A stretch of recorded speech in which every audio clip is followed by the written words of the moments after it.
on va parler de crypto, parce qu'il y a quand même cette affaire FTX qui nous occupe quand même depuis une semaine.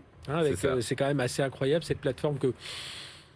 Là, on sentait que théoriquement, tout devait aller bien. Et puis là, c'était ce week-end, placé sous le régime des faillites américaines, le patron qui démissionne, Binance qui devait venir à l'aide, s'est dit non, moi j'en veux pas, il y a trop de flou dans tout ça.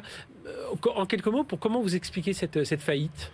Alors, pour résumer ce qui s'est passé, faut comprendre une chose, là, ce qui est en train de se dérouler déjà en résumé, c'est un cataclysme. Oui. Enfin, c'est une catastrophe. Et pas pour FTX, ça ébranle vraiment. Enfin, on est un peu, pour tout de suite rentrer dans le sujet, c'est un peu l'équivalent d'un Lehman Brothers, et voilà, dans le monde des cryptos, ou même d'un Lehman Brothers et d'un Madoff d'ailleurs, parce qu'il y a peut-être des aspects frauduleux en plus derrière tout ça. Et puis avec des comptes aux Bahamas. Voilà, donc il y a vraiment quelque chose d'assez sulfureux et qui fait vraiment, qui fait que depuis une semaine, le monde des cryptos ne dort plus, on a eu pendant une semaine, on a eu des épisodes chaque jour avec des retournements de situation. La fortune du fondateur de FTX était évaluée le week-end d'avant, elle était évaluée à 32. La société FTX était évaluée à 32 milliards de dollars en début d'année et aujourd'hui elle est donc en banqueroute. Elle est donc sous le Chapter 11 et donc elle est évaluée à zéro, à $1 symbolique pour l'instant.